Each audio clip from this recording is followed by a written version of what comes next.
Hello guys, welcome back to another vlog. So guys, અત્યારે અમારે છે અત્યારે સત્યનારાયણ ભગવાનની કથા કાકાની ઘરે, અને કથાની પૂજા ને એવું ચાલુ થઈ ગયું છે. તો હું ને અહીંયા મિત્તલબેન બે અમે રમાડી છીએ. અમારા જીસાબેનને દૂધ પીવડાવ્યું ને એવું, કપડાં ચેન્જ કર્યા ને એવું કર્યું ને રમાડતા હતા. જય શ્રી કૃષ્ણ. જય શ્રી કૃષ્ણ કર દે બચ્ચા. જય શ્રી કૃષ્ણ કર દે બધાને દીકરા. અમારી જીસાબેન છે ને, એની એટલી મજા આવે છે ને, અહીંથી દૂર જવાનું મન જ નથી થતું બિલકુલ. એના બેડ ઉપર હોય, દૂધ પીવડાવી હિંચકાવી રમાડી, એટલી મજા આવે છે ને. જો આ બધા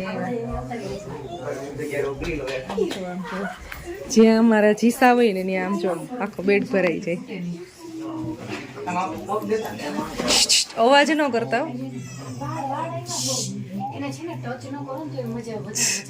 જો રોવડાવશે એમ કરી બધા ભેગા થઈ. અહીંયા અમારે જીસાબેનને રમાડી છીએ ને અહીંયા પૂજા ચાલુ થઈ ગઈ છે. હજી જસ્ટ પૂજા ચાલુ થઈ જ છે.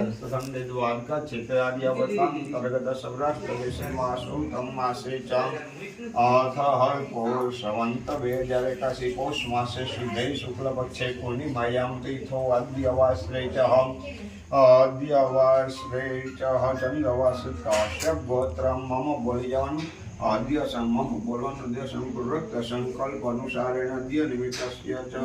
ખાલી ખુશીથી કે માનતા છે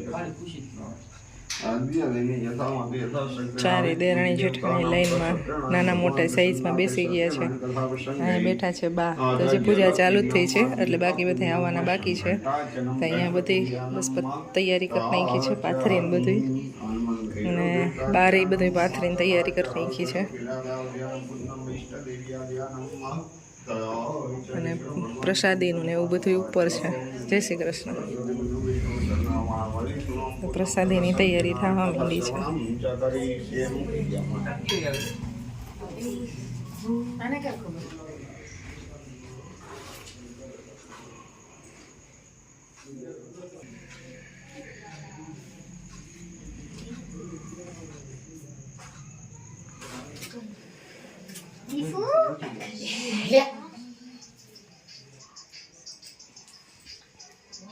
શ્રી સત્યનારાયણ ભગવાનનું વ્રત પૂજન કરવાનું સાધુવાણીઓ ભૂલી ગયો, અને તેથી શ્રી સત્યનારાયણ ભગવાન તેના પર હૃદયવંતી આમ ત્યાર પછી લઈ વેપળથી નીકળ્યો.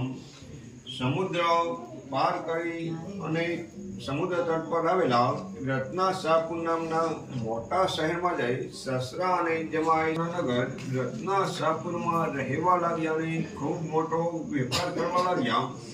તે વખતે શ્રી સત્યનારાયણ ભગવાને સાધુવાણિયાને પ્રતિજ્ઞાવશ થયેલો જોઈને તેને શ્રાપ દીધો કે તને મહાદારુણ અને કઠિયામ.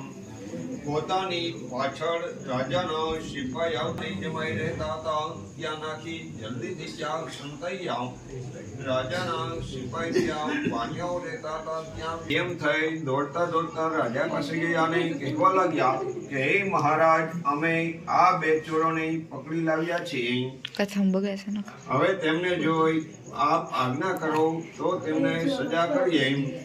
આ સાંભળી રાજાએ બહુ વિચાર કર્યા વગર તેમને કેદખાનામાં પૂરવાનું કહેતા સિપાહીઓએ તે બંનેને સખત દોડાવી બાંધ્યા, બેડીઓ પહેરાવી અને મોટા મજબૂત કેદખાનામાં કારાગૃહમાં રાખ્યા.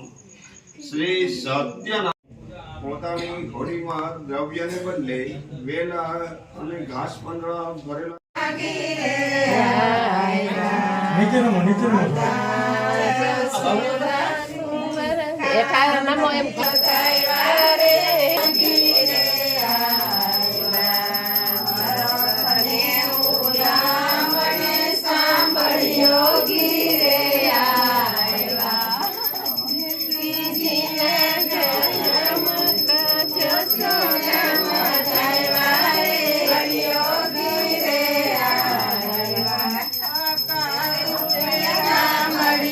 કીધું વેડીનું મન વર્તી લીધું.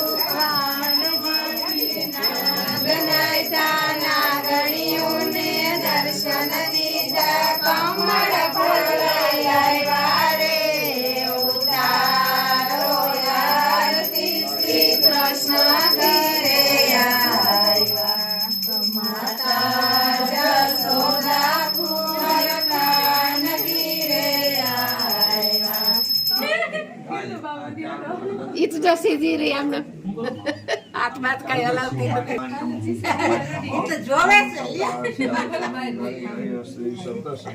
નીંદર ઉડી ગઈ છે આ કોઈ જો લીધા ગાંધી છે રોવે ને રોટી નથી એટલે રોટી હા એ તો રોટી કેવી જોવે એમને લેવા દીકતા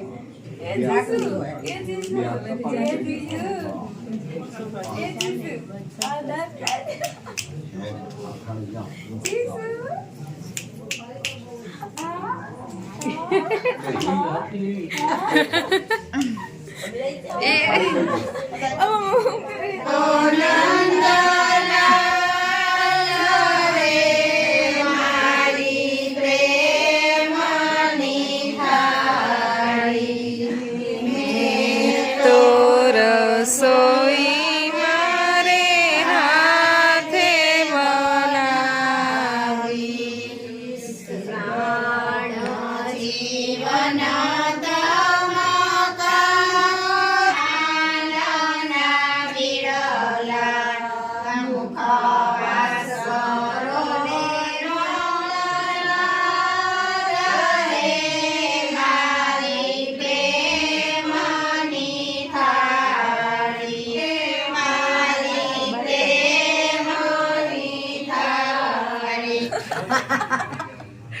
પૈસા ઉઘરાવાની હો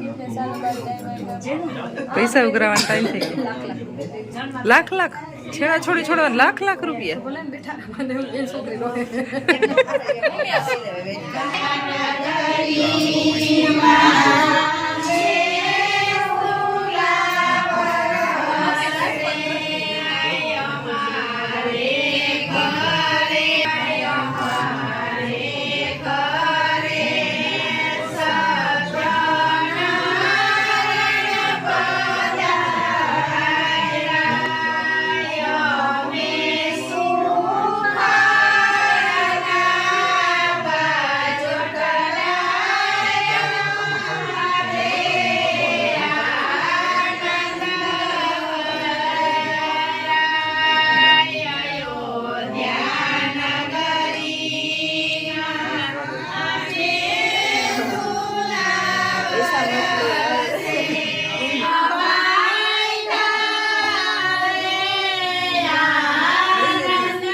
પેલા નોટ મોટી તૈયાર કરી રહી નગર છે છોડશે નહીં મિત્તલ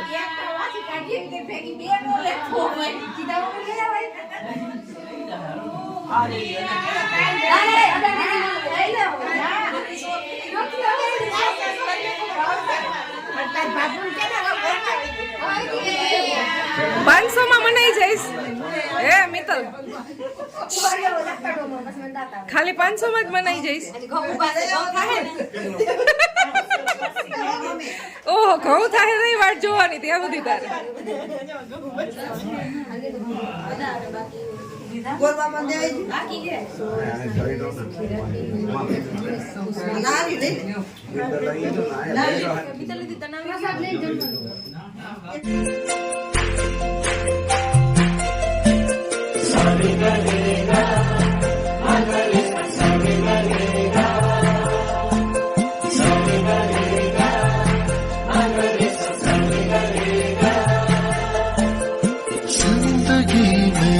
आज लम्हे खास आ गए आते आते दोनों के दिल पास आ गए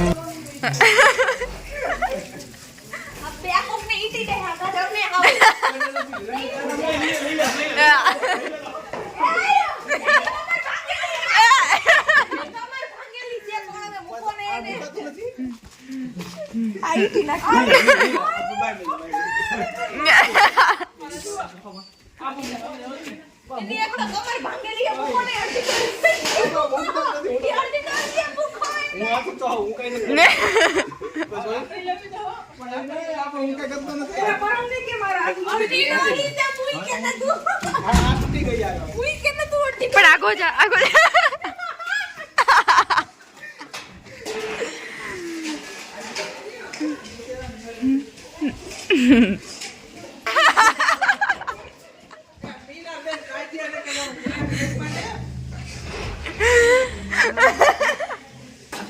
અહીંયા લઈ આવ્યા હતા કોઈ દેખાતા કોઈ દેખાય છે સો ગાઈ 11:30 વાગ્યા છે, કથા પૂરી થઈ ગઈ છે. હું વાતુના ફાકા માર્યા છે કે વાત જવા દે, યા ભૌતિક મારે ડકરા વાતુના ફાકા જ માર્યા. એને જવું છે ઉત્તરાખંડ અને વાતુના ફાકા મારતા હતા. અને હવે અમિતને છે ને જમવાનું છે ને તો ભજીયા ખાઈ છે બેઠો બેઠો. અમારા ભાભી ભજીયા બનાવે છે, જો અમારા ભાભી ભજીયા બનાવે છે એના માટે. અને ભાઈ જમે છે કારણ કે આજે એને બોલું ઉપવાસ હોય, કથામાં બેઠા હોય ને એટલે. તો everybody good night. Good night. એકાદ બે ભજીયા હવે નથી ખાવા પ્લીઝ, ખાઈ લીધા ઘણા. બાય બાય, આવજો, ગુડ નાઇટ. આમાં જીસાબેન હુઈ ગયા છે હવે. ઠંડી લાગે પડે ઠંડી લાગે ને તમે ચોંખા ના, ગરમી તો પંખો બંધ કરી દી તો ગરમી થાય. ઉઈ જાવ ને ભાઈ, હવે નીંદર આવે છે હવે. તારી એને બદલો લેવાનો છે. કા મને મારી ભાગ્યો તો ખબર છે ને મારા હાથે. ઉઈ ગયો હો. વાહ સી સી ને મને આંગળા નાખવા તો સી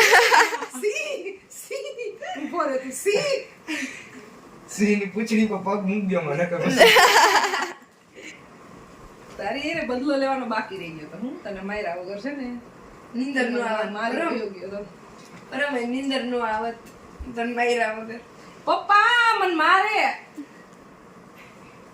પપ્પા મારે હે. હું વાત કર એટલે તારે મનમાં તું સી હમત તો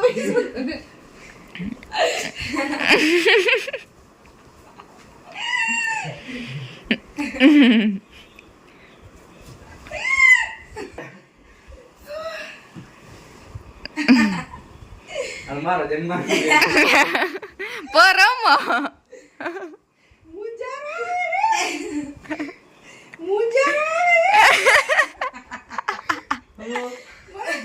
સોરી ઉભો રહે તો તું પેલા ઊભી તો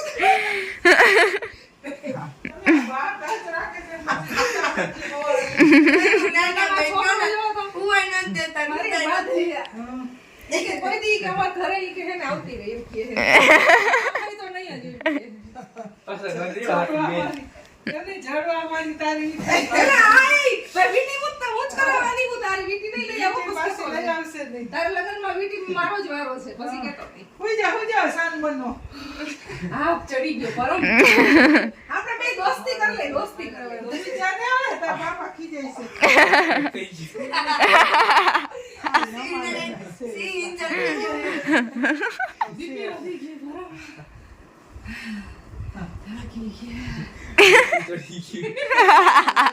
ફીર ખવાઈ ના છે ના હું છે થાય. એક